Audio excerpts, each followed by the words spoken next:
Abra a sua Bíblia no livro de Deuteronômio, capítulo 17.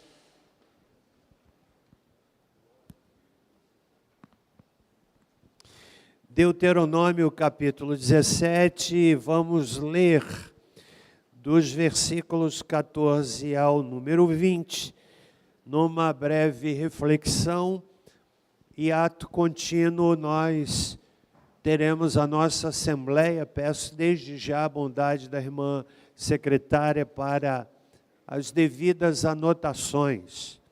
Quero que você preste bem atenção no que vamos compartilhar nesses próximos minutos. Livro de Deuteronômio, capítulo 17, verso 14 seguintes. Quando entrares na terra que o Senhor teu Deus te dá e a possuires, e nela habitares e disseres, porei sobre mim um rei, como todas as nações que me cercam, estabelecerás sobre ti o rei que o Senhor teu Deus escolher entre os teus irmãos. Não poderás estabelecer como rei um estrangeiro que não seja teu irmão. Ele, porém, não adquirirá para si grande número de cavalos, nem fará o povo voltar ao Egito para adquirir mais cavalos, pois o Senhor vos disse, nunca mais voltareis por este caminho. Tampouco adquirirá para si mulheres em grande número, para que o seu coração não se desvie. Não acumulará para si grande quantidade de prata ou de ouro. Quando se assentar no trono do seu reino, escreverá para si num livro uma cópia desta lei, que está diante dos sacerdotes levitas. Conservará a cópia consigo e a lerá todos os dias da sua vida, para que aprenda a temer ao Senhor seu Deus e a guardar todas as palavras desta lei e estes estatutos para os cumprir, e para que o seu coração não se eleve sobre os seus irmãos, e não se aparte do mandamento, nem para a direita, nem para a esquerda, de sorte que prolongue os dias do seu reino, ele e seus filhos no meio de Israel. Senhor, fala-nos através da tua palavra, em nome de Jesus. Amém. Princípios divinos para a escolha de um governante. Nós estamos diante da eleição mais importante da história do nosso país. Mais do que escolher os diversos cargos do Legislativo e Executivo, deputado estadual, federal, governador, senador, presidente, nós vamos escolher pelo que está posto no debate político entre dois modelos políticos e ideológicos. Estamos diante de um cenário em que o quadro que se coloca diante de nós é na direção do socialismo e na direção do capitalismo liberal. Do socialismo a partir daquilo que já ouvimos de um dos candidatos, que, disse ele, pretende instaurar no Brasil um modelo político vigente na China. Está para todo mundo ouvir, porque isso foi colocado. E a gravidade e seriedade dessas eleições são especialmente relevantes pelas possibilidades de que as escolhas que faremos no próximo domingo terão um impacto direto na vida de cada um, das igrejas, em razão de que aquilo que cremos e professamos está também sendo colocado em xeque. Na verdade, hoje vemos uma declarada campanha contra a fé cristã e contra as igrejas. E mais especialmente sobre as igrejas evangélicas. Basta uma leitura rápida naquilo que diz Karl Marx e Engels, para os quais a fé cristã enfraquece o homem. Ele disse isso. E resume a sua fala dizendo que a religião é o ópio do povo.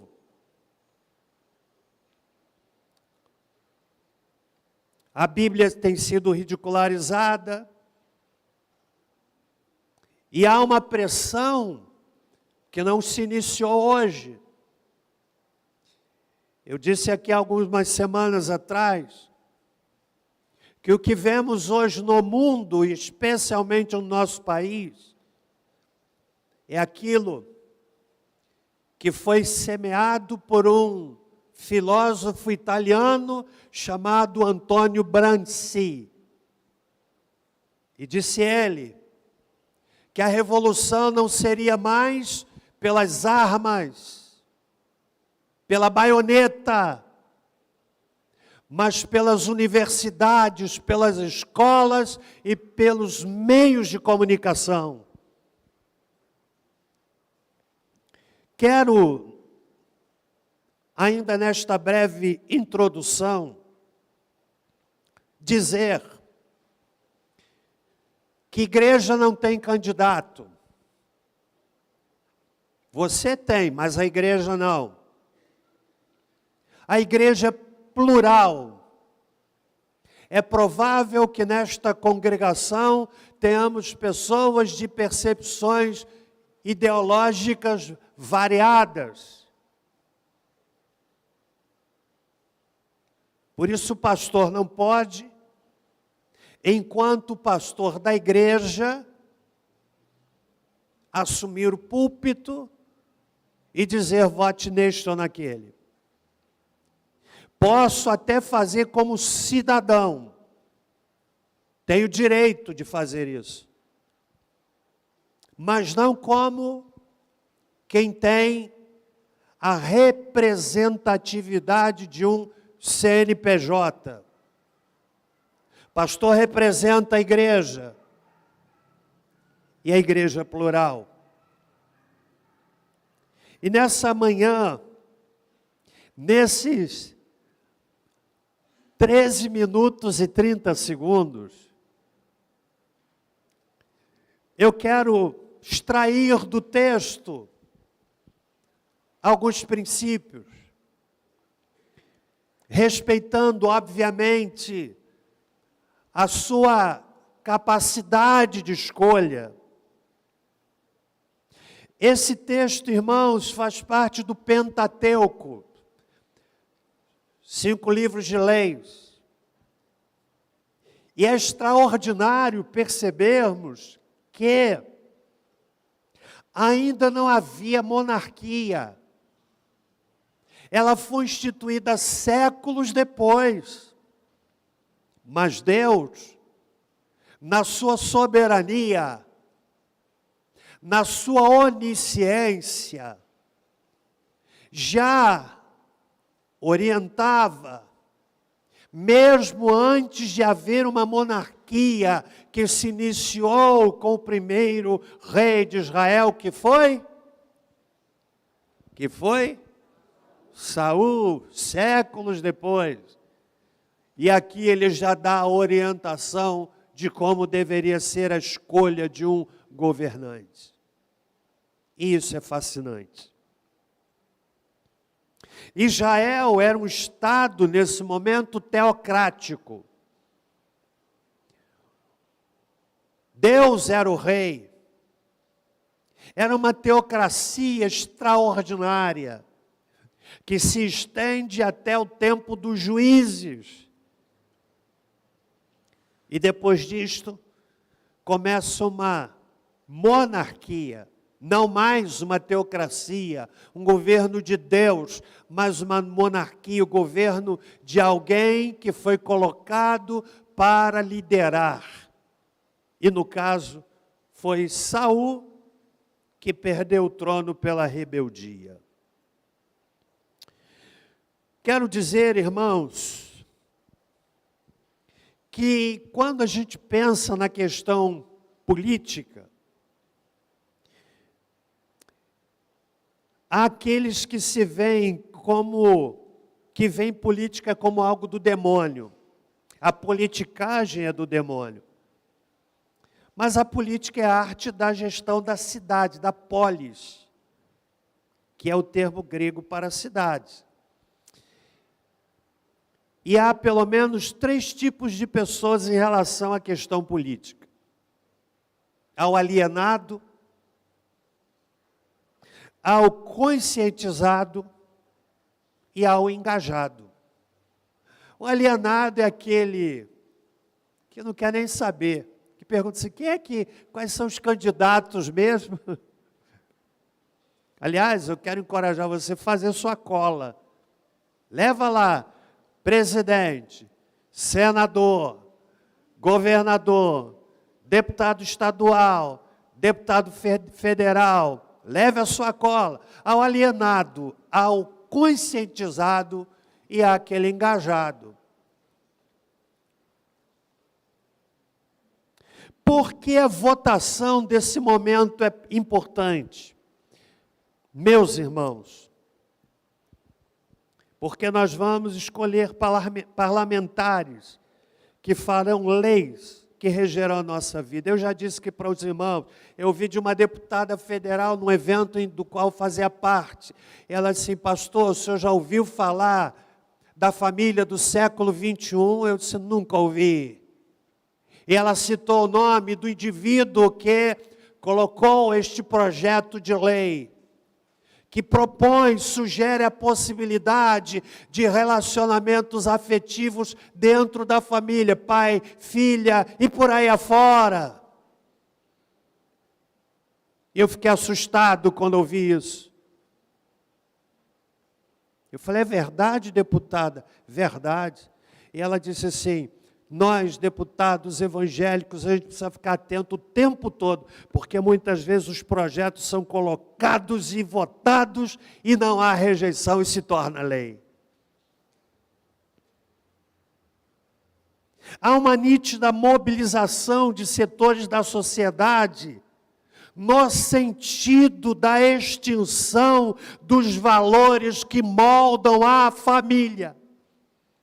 Ou só o cego que não vê, só o alienado que não vê. A ridicularização da família, banalização da família.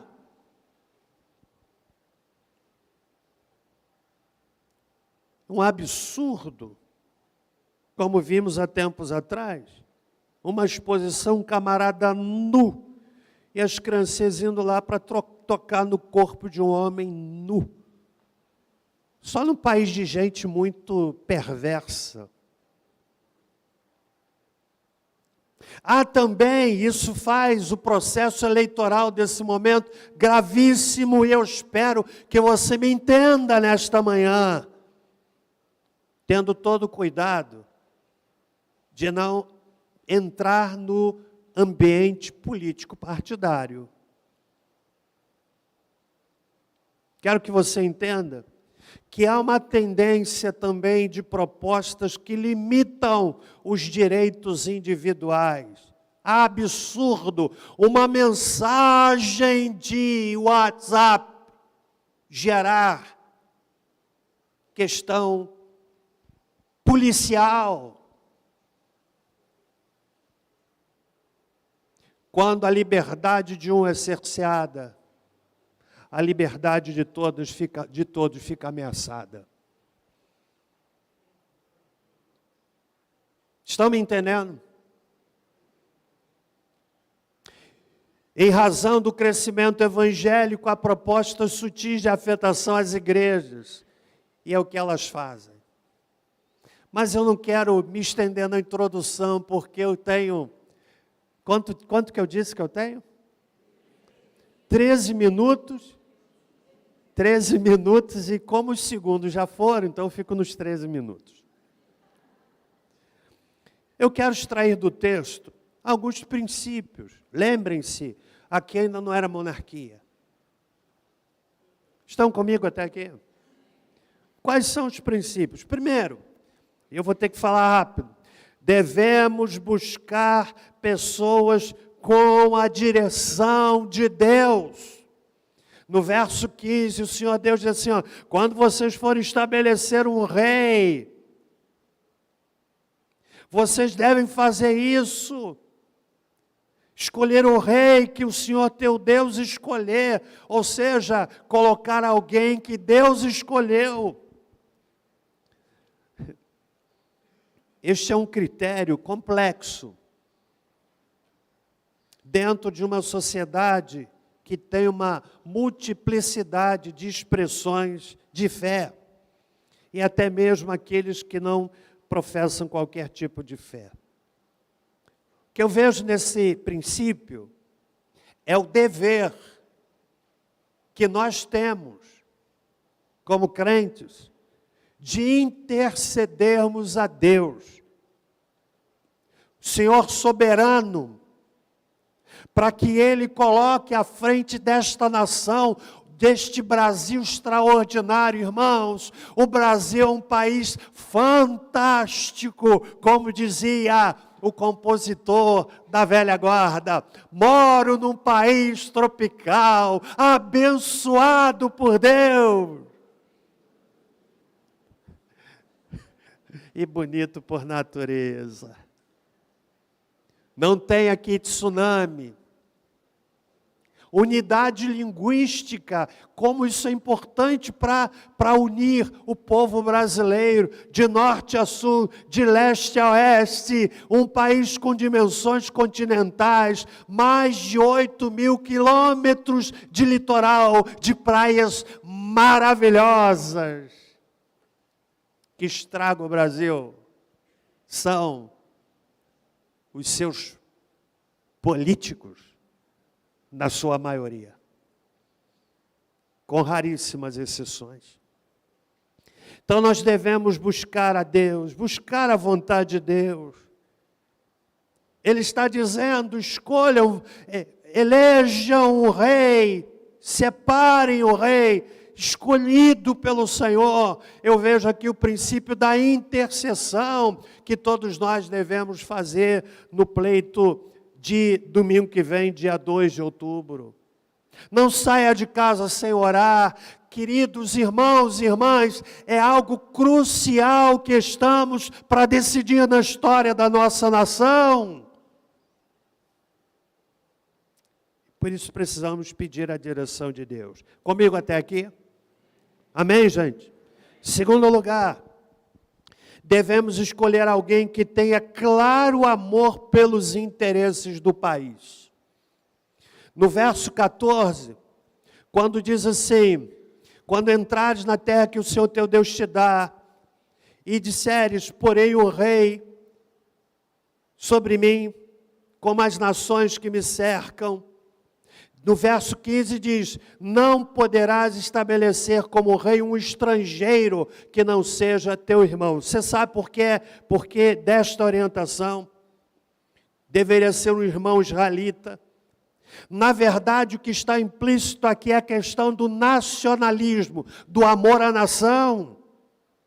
Os interesses da nação, em primeiro lugar. Ah, meus irmãos, investigue se o indivíduo que está pedindo o seu voto tem na sua história, tem um histórico de amor à nação. Se não, chuta pelo voto. Aliás, o voto iguala a todo mundo, não tem o voto do rico não é mais importante do que o voto do pobre. O voto iguala a todo mundo. Então, escolha alguém, devemos escolher alguém que tenha amor pelos interesses do país, amor pelo Brasil, amor pela nação. São 4 princípios, eu avanço para o terceiro, porque eu espero que você fique para a Assembleia. Estão me acompanhando, meus irmãos? Devemos escolher alguém que não faça da coisa pública oportunidade para enriquecimento pessoal.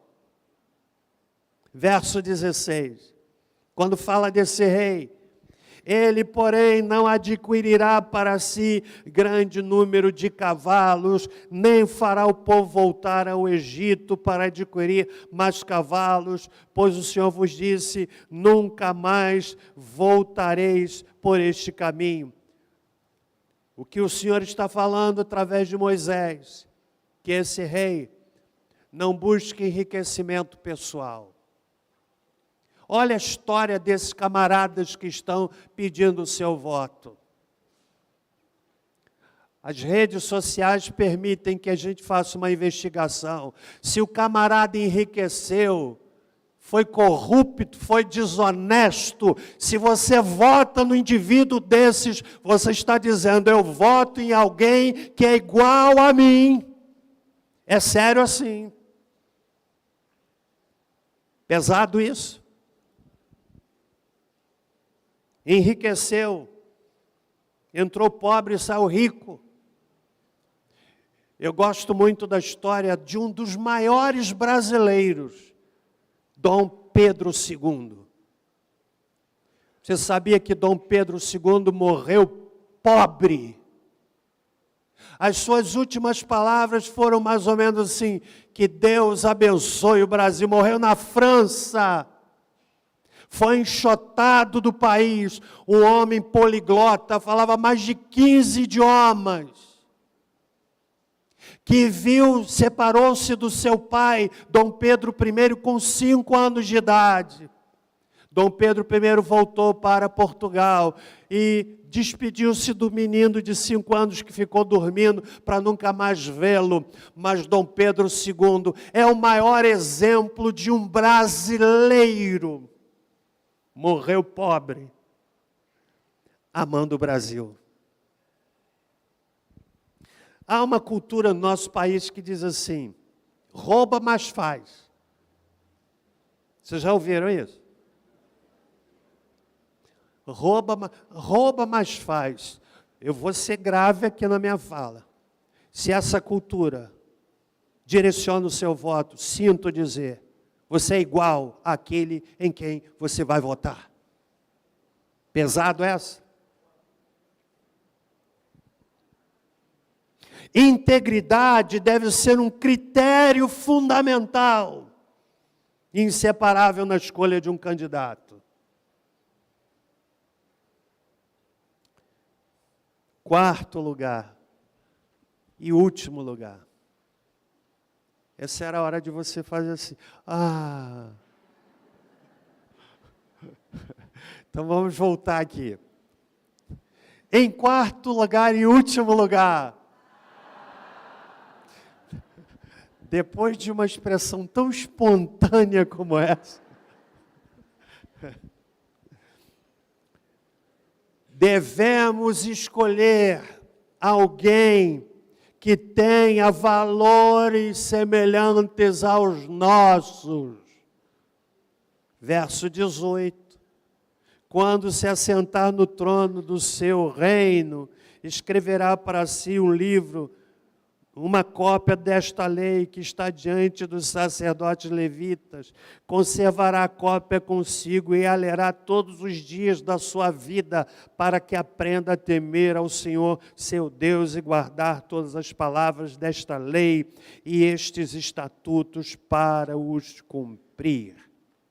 Para que o seu coração não se eleve sobre os seus irmãos, e não se aparte do mandamento, nem para a direita, nem para a esquerda, de sorte que prolongue os dias do seu reino, ele e os seus filhos no meio de Israel. Escolha alguém cujos valores se aproximem dos seus valores. Provérbios 28, 15 diz assim: como o leão bramidor e o urso faminto, assim é o ímpio que domina sobre um povo pobre. Provérbios 29, 2 diz: quando os justos governam, alegra-se o povo, mas quando o ímpio domina, o povo geme. Finalizo dizendo, conclusão. Primeiro, votar é um direito inalienável e intransferível. Segundo, não há voto mais importante do que o outro.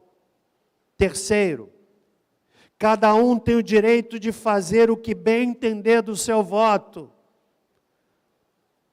Você pode votar, pode anular o seu voto, você pode votar em branco, mas não deve. Vote, porque se você não votar, você está dizendo que os outros escolham por você.